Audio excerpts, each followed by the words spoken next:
Good morning, good afternoon, everyone. I'm Nancy Taggart, Vice President with Making Sense International. We're very pleased to be organizing this webinar today with our partner, Catholic Relief Services, who is a longstanding partner making senses, particularly around the Global Youth Economic Opportunities Summit. They are a GYEO Summit leader sponsor for our summit this year. And we're excited that CRS will join us again as a sponsor, as they were last year. Our summit theme this year is Youth Driving the Green Economy, and CRS will be presenting, along with hundreds of other implementers and donors, their programming that supports youth climate-friendly economic opportunities. So if you have not learned about our summit or are not yet registered, we'd love you to consider doing that. And so for more information and how to register, my colleague will put the link in the chat for more information. But today's webinar is a knowledge sharing session that GYEO organizes alongside its annual summit in Washington, D.C. But the knowledge sharing session is really building on the GYEO summit from 2023, where CRS shared its work in financing models for youth employment. So I'm really looking forward to learning more about their latest results and their learnings from their work today. So I'm going to hand it over without further delay to Beth Collins at CRS. Beth? Hi, everybody. I'm so pleased to be here, calling in from Vermont, Stowe, Vermont, the United States. I want to thank Nancy and YEO and Making Sense for giving us this platform, and also for the time that we had at the summit last year, and we're really looking forward to the summit this year. So welcome, everyone. Again, as Nancy mentioned, my name is Beth Collins. I am the Catholic Relief Services Managing Director of Impact Investing, which I have led these activities since the inception in 2015, along with CRS's private sector engagement activities. I also lead our advocacy efforts on impact investing, having worked very closely with the Vatican and Caritas Internationalis to advance faith-consistent investing. So our journey to produce this report began with a conversation among Global Development Incubator, Global Opportunity Youth Network, and CRS. I'm going to pivot for a second and say, in that regard, I need to acknowledge, actually, I'm going to say three people who, in addition to the speakers today, have been incredible contributors and also partners: Alice Gugalev, GDI Africa CEO, and Jamie McCullough, GYN founder and director, and also my great colleague, Petula Nash, the Global Youth Lead at CRS, all who are instrumental in contributing to this work, and more importantly, investing the critical interventions around youth employment. So let me go back to that discussion. What we realized on that day was that many youth employment stakeholders, including ourselves, were unfamiliar with the whole range of financing models available that could support our individual goals. We decided that an understanding of the full range of solutions required to address the youth employment challenges was critically needed. So to address this issue, CRS, along with GDI and GYN, conducted a comprehensive landscape study of the field of existing financing solutions for youth employment and entrepreneurship, from grants and government funding all the way to commercial investments. The findings of this work are captured in the FinYouth report that we are launching today. It highlights the most effective and promising financing models to scale. Can you move to the agenda slide, please? Sorry, I should have acknowledged those wonderful faces, the speakers you're going to hear from today. So what I will just lay out briefly what our agenda includes. Of course, I'm opening, and then we are going to have a brief presentation of the final findings and recommendations of the FinYouth report by GDI, presented by Cyrielle Auffray, the senior manager and actually the main author from GDI, followed by two examples of diversified financing mechanisms, which first, Daniel Uribe, the executive director of Fundación Corona. He will share his experience using results-based financing models for youth interventions in Colombia.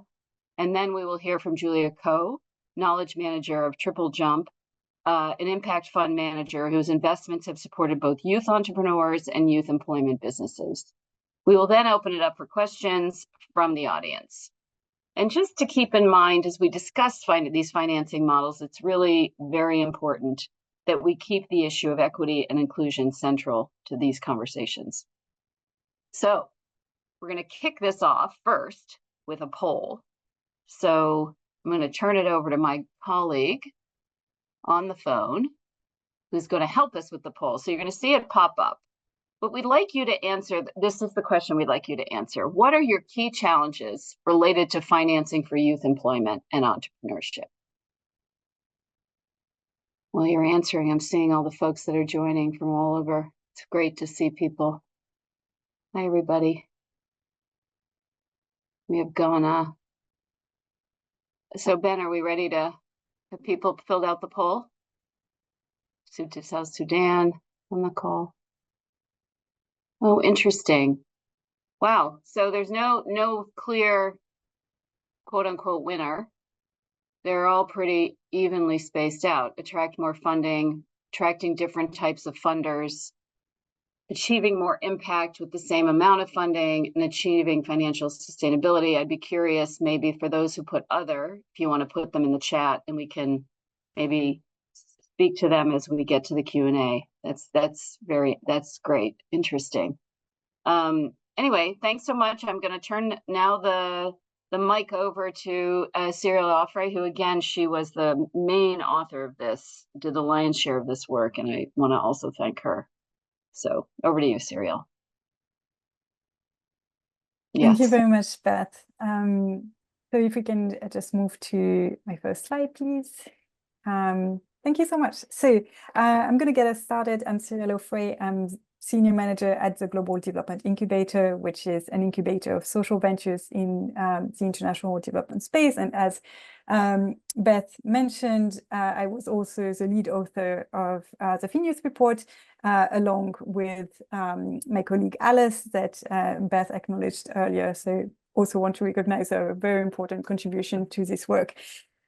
So to get started and building a little bit on the poll we've just had, I wanted to come back as to the main reasons, the main challenges we were trying to answer with this report. And in the interest of time, I'm not going to go through each of the 7 challenges you're currently seeing on the slide, but I really actually wanted to emphasize the point number 4 here, which Beth already mentioned earlier, which is this lack of knowledge around financing mechanisms and tools available for youth employment and entrepreneurship interventions. So through the report, we looked as Beth was saying, to the whole spectrum of available financing mechanisms, all the way from grants and government funding to commercial investments. And we found that there was really this huge diversity, but that youth employment stakeholders were often unfamiliar with those tools. And the result of that unfamiliarity with these tools is a number of issues. One is that some tools that could be very effective are being underused. So here we call out blended finance in particular, but there are others. The other one is that tools are sometimes used inappropriately or inefficiently. So the wrong kind of financing instruments are being used for certain interventions and result in, for instance, in negative incentives or crowding out of commercial investors. I also want to call out point 7 here is that one of the things that we saw is that sometimes there's a lot of excitement and interest in new financing instruments, and as with everything, there are sometimes trends in that area as well. And then what we sometimes see is that organizations will get very excited about a particular financing model and then decide to apply it and then look for the issues that they want to apply it to. But one of the key messages we want to drive with the FinYouth report is that actually you first need to really have this very detailed understanding of the issues that you're trying to solve and then choose the financing solution that is going to address that particular issue and not the opposite. So next slide, please. Next, yeah, thank you. So this is our FinYouth report. I think one of our colleagues from GYEO is going to put the link in the chat if you haven't seen it yet. But this is very much a landscape report, as I was saying, really trying to look at all the financing products that are out there for youth employment and entrepreneurship interventions, with an objective of trying to highlight the most effective and scalable mechanisms. So to do this work, we did a number of stakeholder interviews. We reviewed hundreds of programs and products and how they were financed. In the report, you will find some more detailed case studies on the programs that we found most interesting. Not all of them successful. We also wanted to learn from things that had not worked. So you will also see some of that in the report. So next slide, please. So the first contribution of the report is this analytical framework, which you are seeing on this slide. So as I was saying, one of our key messages is you need to understand which issue you're trying to address to then identify the financing solution that can help you address this issue.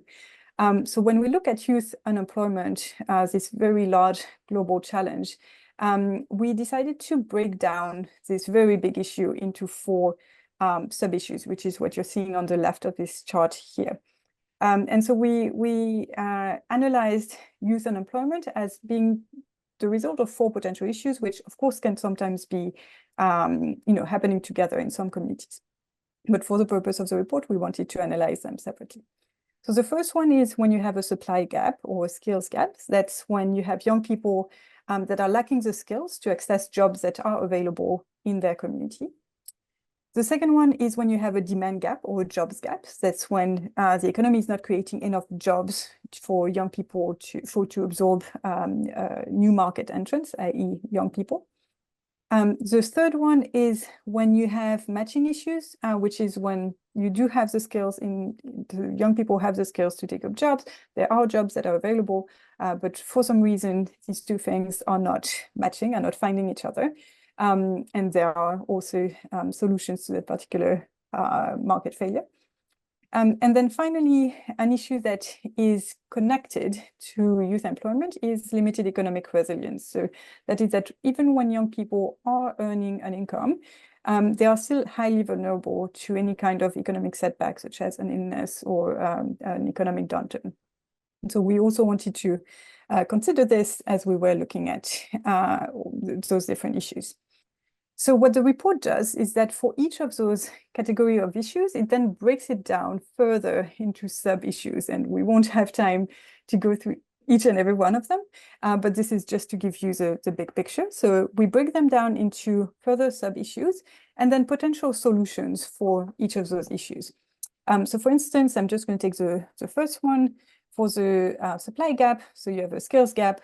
Maybe one of the issues is the low quality of the vocational training system that trains young people but doesn't lead to job placement for those young people. And so your sort of first solution there would be to find something that can increase placement and retention rates. And then what we do in the report is that for this particular issue, we are going to look at how we can use financing tools to support that solution. And in this particular case, we might be looking at ways to create financial incentives to incentivize skilling providers to do better on placement and retention. And so this is the logic that we apply for each of those different impact areas or different solutions. And so all of that is detailed in the report. Importantly, the report distinguishes between youth solutions, which are the dark blue boxes on this chart, and what we call ecosystem solutions, which are the light blue boxes on this chart.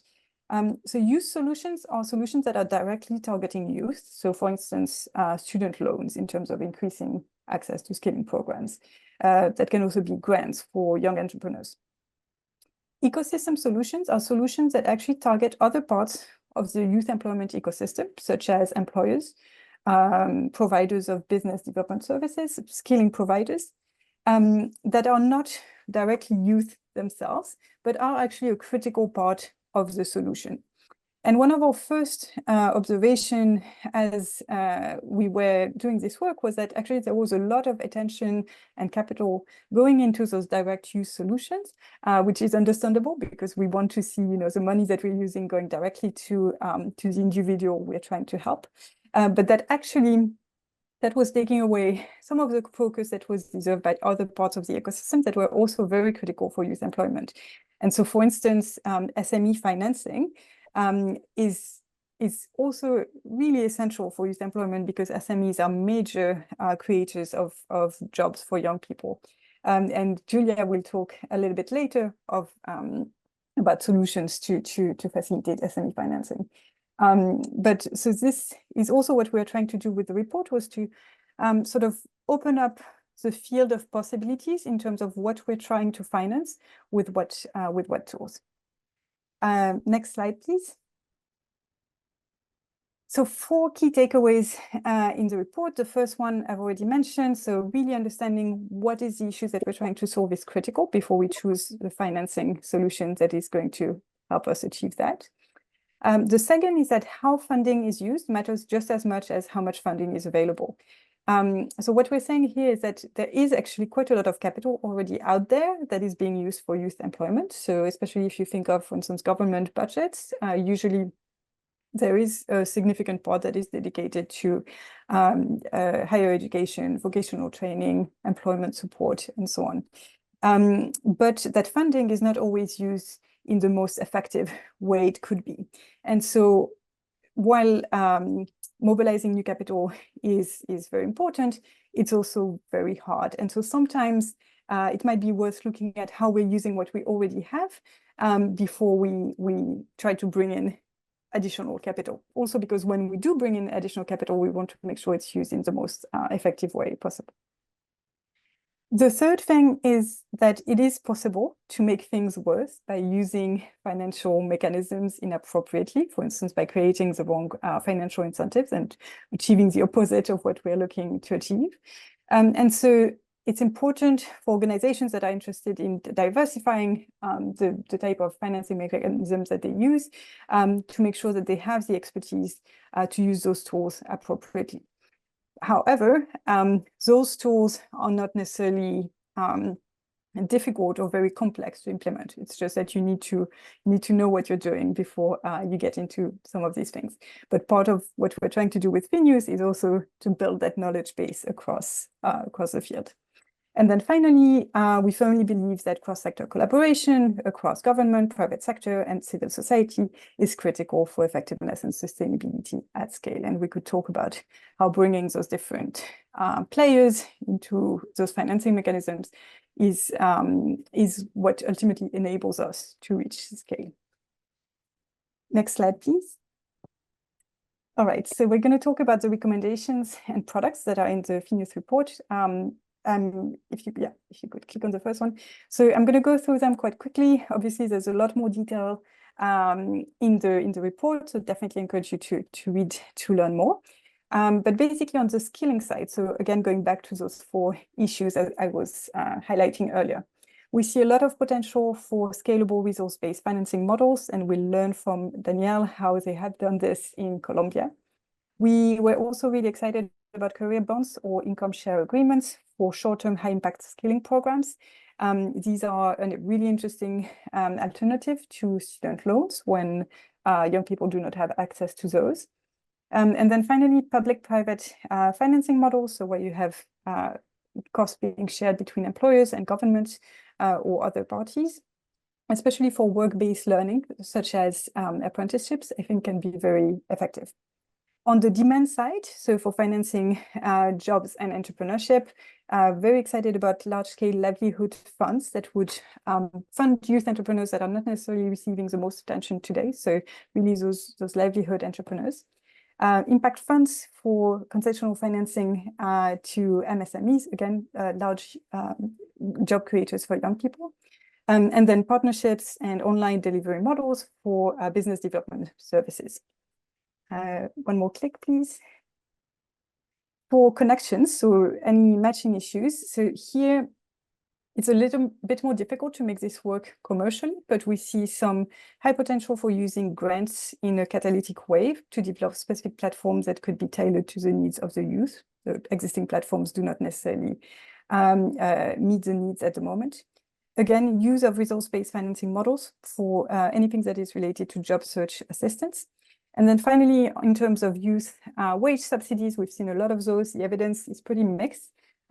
So we are recommending to consider whether those funds should be reallocated to more effective programs, although we have seen some examples of subsidies being used to encourage formal work, which seem to be quite effective. And then finally, on the resilience and inclusion side, seeing a lot of hope coming from digital tools that are enabling us to reach young people that are currently unbanked and out of the financial system in a cost-effective way. And finally, in terms of financial literacy, financial education, that's again quite difficult to make work commercially, but we believe that partnerships with financial institutions can be an interesting way to deliver those services. Again, like there are examples of this already happening today. We're not saying we're reinventing the wheel, but we are just highlighting what we have seen working. And I'm going to conclude with the next slide because I know I'm already at time.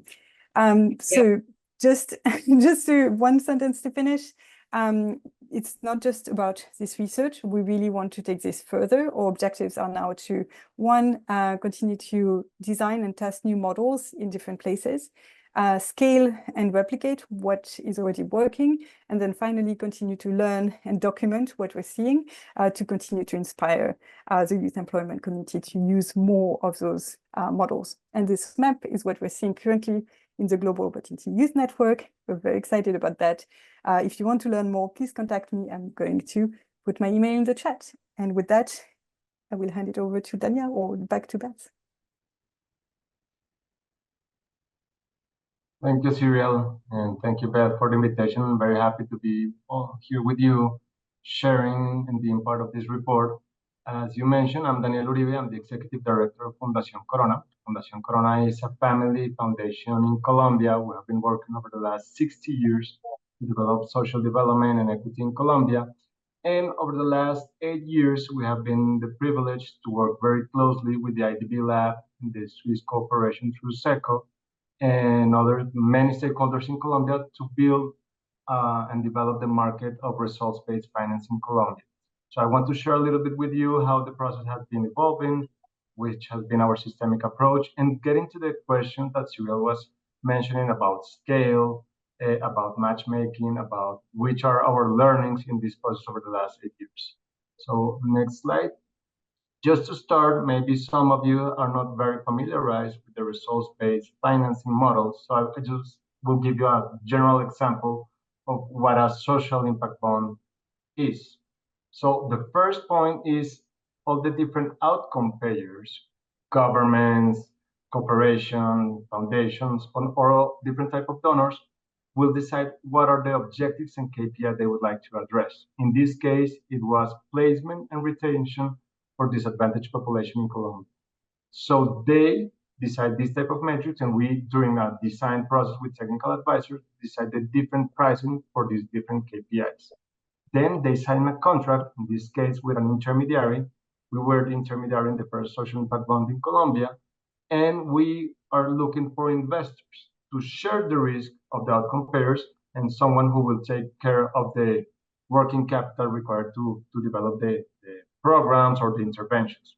We, with the different funding, are able to select the service providers. In this case, we selected 4 service providers, as you can see on the element 4. One of them was for profit, others were non-for-profit, but what is very important is that we have a different way of solving this challenge of placement and retention for people with disadvantages for a placement. Then they make the whole matchmaking, selection, skill development towards the employment. Once the employment is being achieved or the retention is achieved, has been audited or verified by a third party, in this case was Deloitte, and they say, okay, you're achieving these results that we define in the contract. You as outcome payer can now pay back to the private consortium. And in this case, at the end of the program, we were able to give all the results. And in that sense, the investors were able to take back some return after paying all the different services. So, but the main component is sharing the risk from outcome payers to the different stakeholders. Could be the service provider or could be the investor, depending on the mechanism that we're trying to do. Promoting innovation, promoting better performance management, data collection, and in order to have like a more incentivized mechanisms toward achieve the goals we want. Next slide, please. In Colombia, what we have been doing is a journey, as I told you, of 8 years. And we started in 2016 as being Colombia, the first developing country of launching a social impact bond. But if you get to see the numbers, we go into the conversation of scale. So it was less than 900 people placed and retained at the first seed. But that gives us the learning possibilities and the opportunities to go in a programmatic approach to a second social impact bond. In this case, it was in Cali. The first one was in Colombia, in 3 cities. The second one was at a local level. And then we were able to start working much more closer with institutionality to build every green flag is being part of building institutionality with the national or local governments. And in that sense, we were able to develop an outcomes fund within Colombia. And that gave us the possibility to start growing the numbers, building a third seed that was built in Medellin and a fourth seed that in different regions, that as you can see, start growing the numbers. But what we were trying to do is having an evidence-based approach to start building knowledge, to start changing first the structural demands, regulatory, legal-wise, and different components. Second, we were very focused in changing relationships. As you know, probably you are able to hire service providers, but in this case, you had investors. There were more than 13 foundations. We have the public sector, we have technical advisors. So there were a lot of different stakeholders participating together towards changing the mindset toward outcomes in Colombia. And with these 4 learnings, we were able to build more evidence towards the municipality of Bogota to launch one of the largest result-based contracts, in this case, not a seed, towards more than 22,000 people placed. So as you can see, it has been a journey of building and learnings from the beginning, but also trying to reach different type of scale. In this program, we have placed more than almost 5,000 people with retention. Most of them, half of them were youth. It wasn't youth focused, it was general disadvantaged population, but we have a lot of learning. And as the key questions at the beginning, one of the key elements was to leverage and get different type of funding. We have more than $15 million invested within this whole program of cooperation, investors, national, local government, and different entities. So at the end, we're funneling different funding towards the same goals of placements and retention and better matchmaking within a vulnerable population and towards social mobility. Next slide. When we go also during this journey, something that I think it was very important is, okay, we were building a scale, we were employing people, but at the end, one of the key elements of results-based finance is having data, a very good performance management tools, and building evidence. And we were able to develop one impact evaluation, more than 2 process evaluations, and different type of monitoring tools where we can at the end says that formal employment increased by 12% at the 3 months of retention and almost 8% after 1 year. So at the end, we're giving evidence to build better policies at the national level, at the local level, and also to promote the scale of the different service providers. Gender-wise, we were able to recognize that the women participants, women were more than 80% of the participants within the whole program, increase or reduce the gap of informality by 8.4 points. So it was very interesting to see all this evidence being built. A lot of social emotional skills development was being said as one of the key elements, and also profiling. Give me 1 second.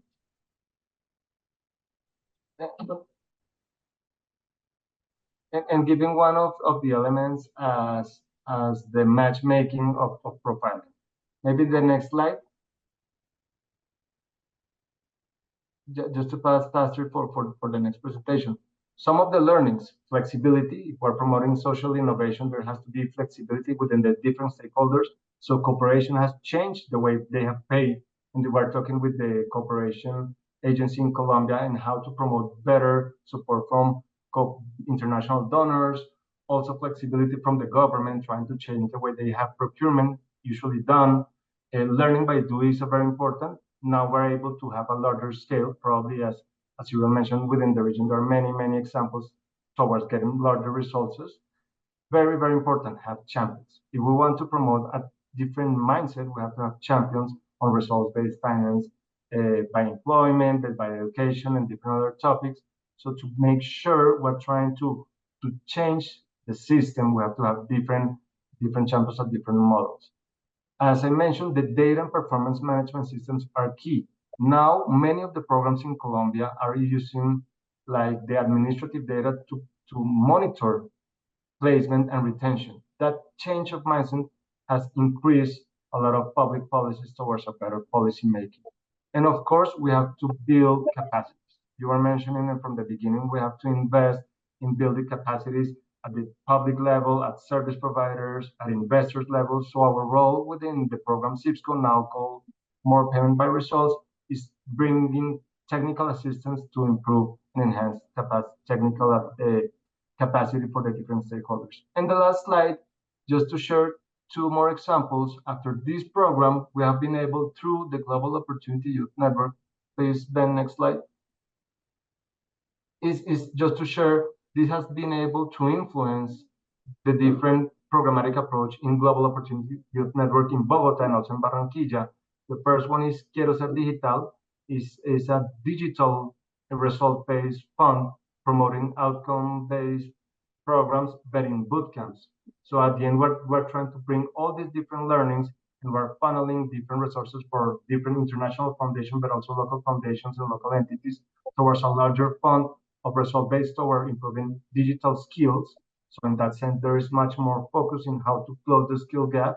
And a second example I would like to share and invite you also to continue learning and improving is the Fondo Evolución Digital. As Cyrielle mentioned, this is an income share agreement type of career impact bonds fund, but we're also trying to develop on the digital sector, but through a different mechanism, such as income share agreement or career impact bonds incentivizing the whole ecosystem. So just to invite you to continue learning, we have a lot of documents in the CIPS.co webpage and also through the GYEO network. So very happy to continue sharing after this event and in future events. Thank you, Cyrielle.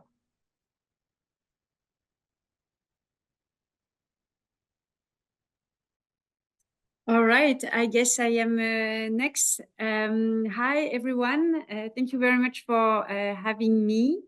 I'm really excited to be here to engage on this important topic, and also because we deep dive into actual solutions and what comes out of the deployment of these actual solutions. My name is Julia Kho. I work for Triple Jump, which is a responsible investment manager. And so we manage different funds, and one fund I have been focusing on for the past 10 years is the Dutch Good Growth Fund. If we go to the next slide. Thank you very much. So the Dutch Good Growth Fund is quite unique in the sense it was the first time that a government, the Ministry for Foreign Affairs of the Netherlands, basically provided funding to a private investment manager. So us, Triple Jump, although we deploy basically this, we implement this fund with PricewaterhouseCoopers. And what do we do with that? You have a fund of funds through which we invest into different types of local SME finance providers. So we can invest into a bank or a financial institution with an SME product, but we also invest into mezzanine vehicles, private equity funds, venture capital funds. And next to it, we have the seed capital and business development facility that I oversee. And here we do a couple of things. We also do investments, but they're called seed capital. So our appetite and our appetite for risk and innovation is higher.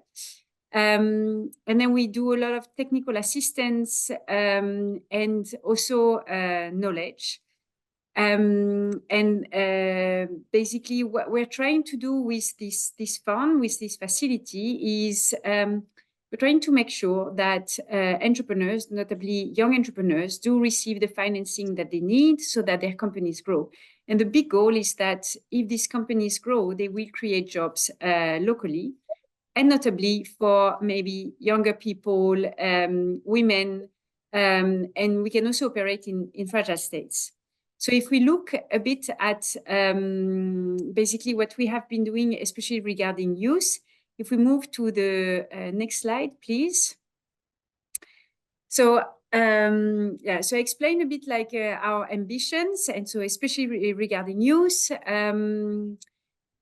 Now, our assumptions at the very beginning, and I'm, you know, on a personal basis, this was my assumption, is that the demographics of the target countries we had, basically, you know, it's mostly young people, so it shouldn't be a problem to reach our target.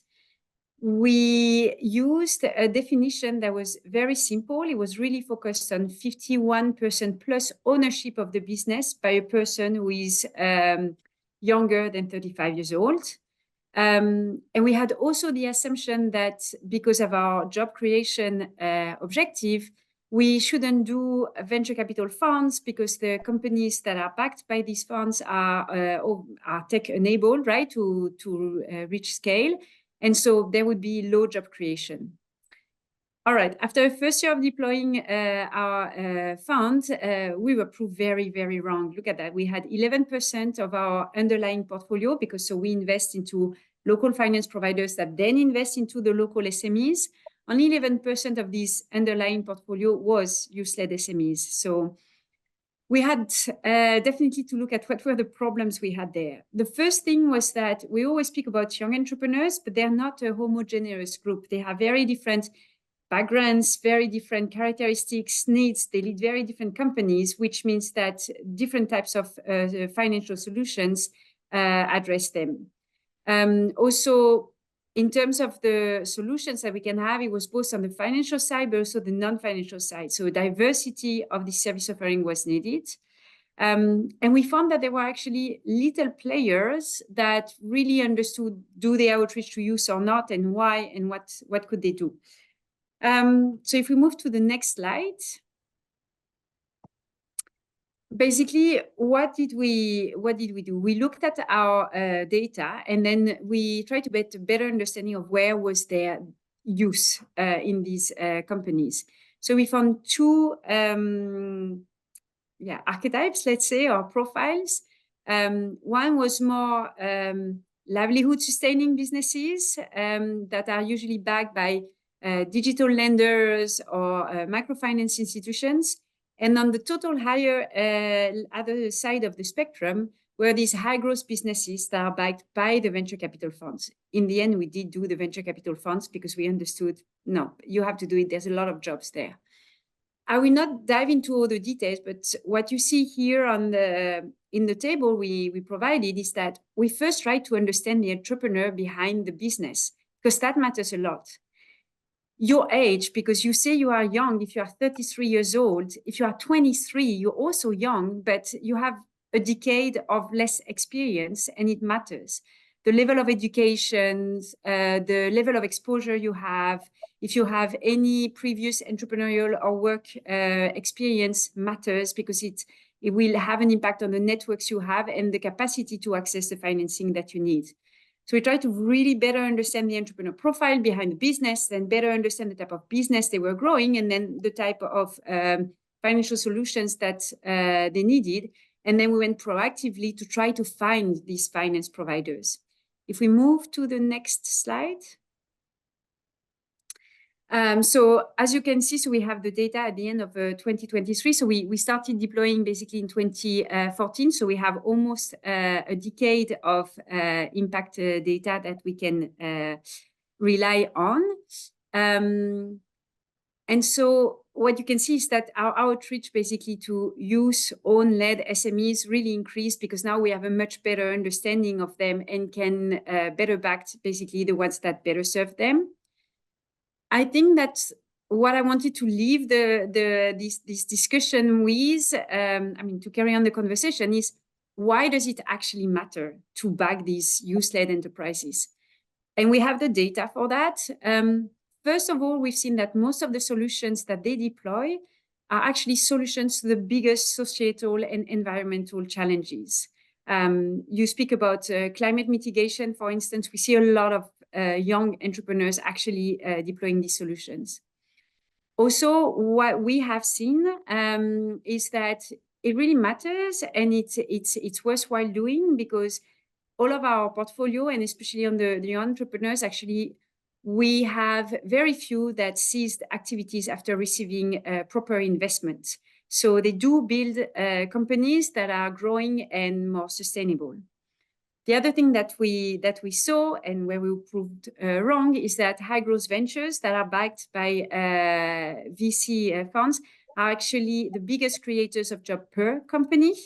And what is really interesting is that actually Cyrielle already pointed out to that, but we have historical data to evidence that, is that these youth-led SMEs tend to create jobs for the youth. And it's often for youth that is the least advantaged one. So the least educated, the more living in more rural areas and all of that. And actually in these companies, more than 70% of the employee base is actually made of young people. So that really matters. With that, I'm gonna leave back to Beth to take us through questions and answers. Thank you. Hi, everyone.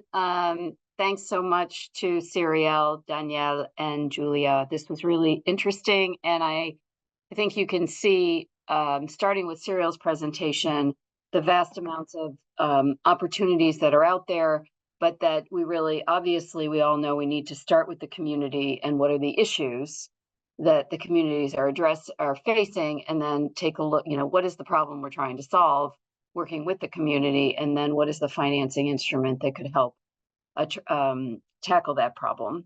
And then we had the two examples, the performance-based contract and also the youth entrepreneurship SME fund, which I think is also, they're both very different and very interesting.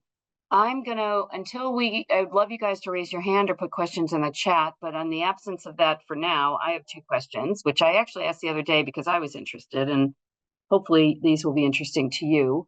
So for Daniel, for a social impact bond, the government is the outcome payer. Tell us why would a government want to do this? Like, what were those discussions like? Did they come to you? Did you go to them? Well, at the beginning point, we go to them. We had one of the technical advisors on results-based financing, Colombia-based, that's Stiglio. And we were discussing this like 8-10 years ago, and we get to them, but they saw from the beginning, like 2 or 3 advantages of the potential initiative. First one is to promote innovation. As you know, most of the governments can invest in innovation because of the risk taking that they would like to do.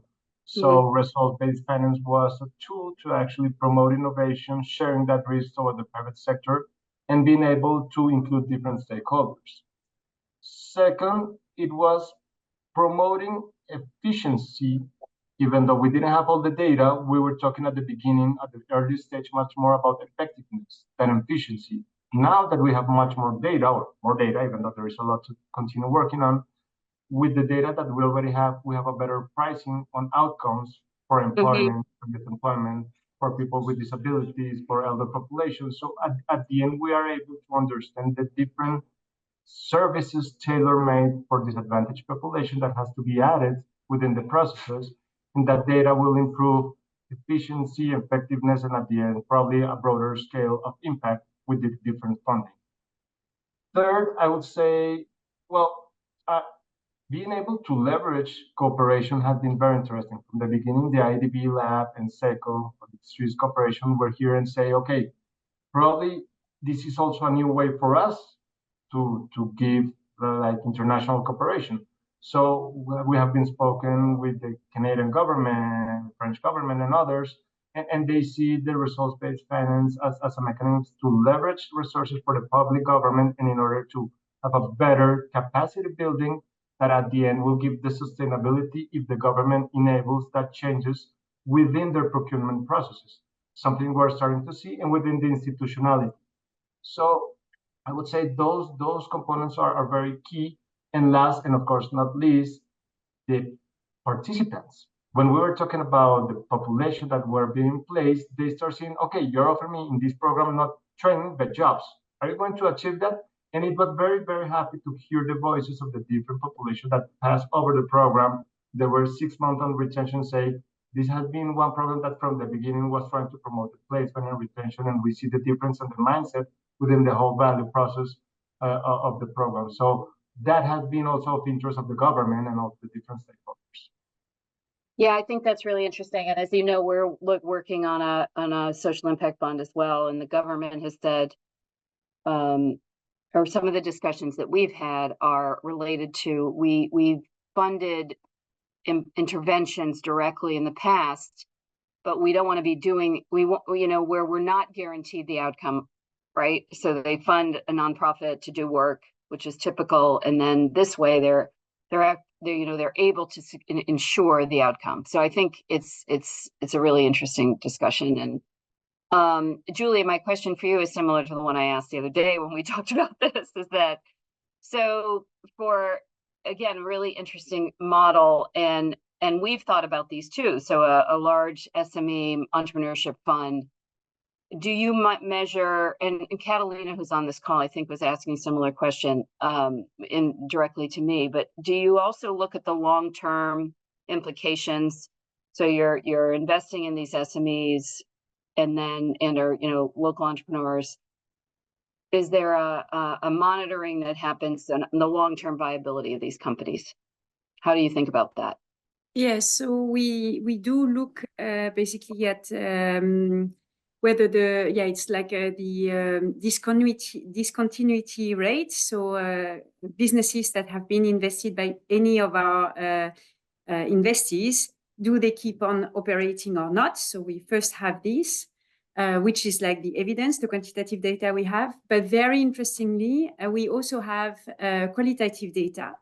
And one thing that happens, especially with younger people in the ecosystem, is what you could call a recycling in the ecosystem, or more of a virtuous recycling. So let's say you work first with a young entrepreneur that becomes very successful. Then this young entrepreneur will go and set up an accelerator, and then will become an angel investor, and then goes on and set up a new company, and then becomes basically the GP of a venture capital fund. We do see that. It's more anecdotal, but we do see that happening in the most dynamic ecosystem, and we've seen that happen in quite a few of these ecosystems. And actually, if you look at the work of Endeavor, they have been really good at putting basically into visuals this idea of how from one entrepreneur you make the connections into this ecosystem. And we see that mostly with the younger stakeholders in this ecosystem. Interesting. We have a question from Shaul Mengistu. He says, how are you going to select entrepreneurs? Because appropriately so, not everyone is an entrepreneur.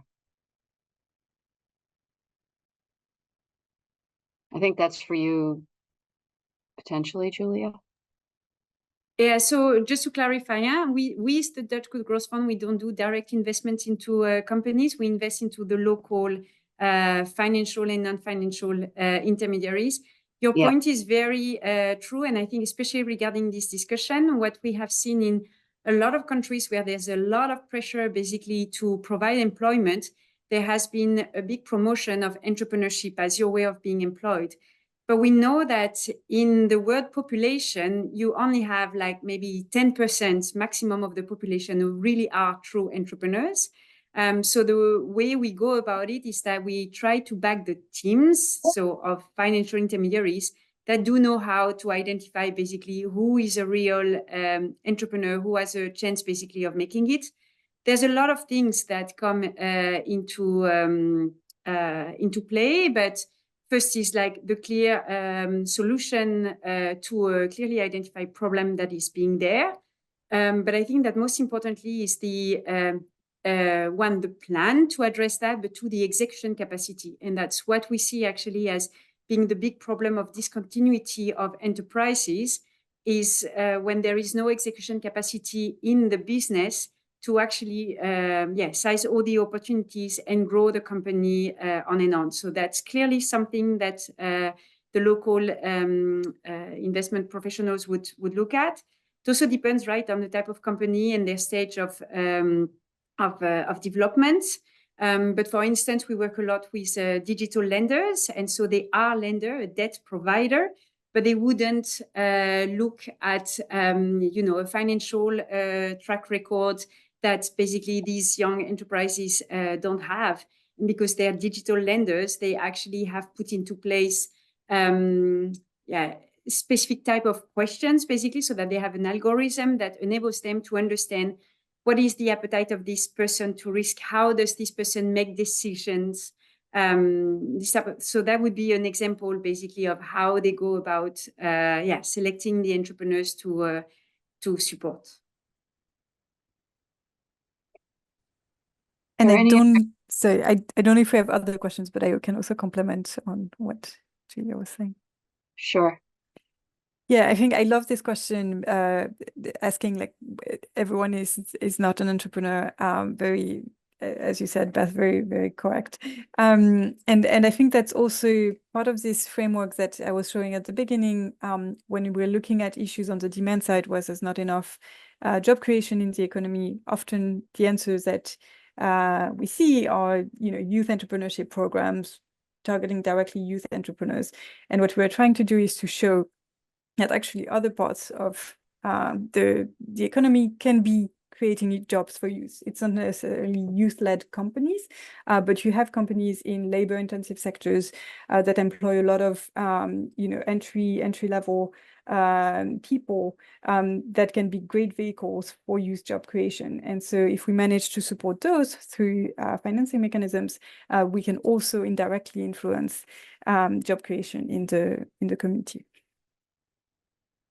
Great. I don't have, I had another question, but I don't really have time, but I wanted to, we started about, when I started my remarks, I was talking about keeping the thinking around equity and inclusion in this discussion. So just understanding, what quote unquote type of youth you both are supporting, I think could be an interesting, because Opportunity Youth is, the Global Opportunity Youth Network is one of our partners on this. And I think that's something else that could be interesting to understand, but maybe in the chat. I did want to go back to the discussion we had that launched this whole report. And as I sign off, the discussion was essentially what should we be doing and how do we collaborate to advance, because the youth employment situation is dire. So how can we come together to either structure and invest in a mechanism to scale or advance this work? And I think, around the table, we said, well, we don't really know what's out there. So why are we designing something new? Let's see what's there. Let's see what's working. Maybe we can invest in someone else's or start our own or so forth. So just to keep in mind that we are now now we are heading into those discussions as a group. And we welcome anyone else on this call that's interested in joining those discussions with us.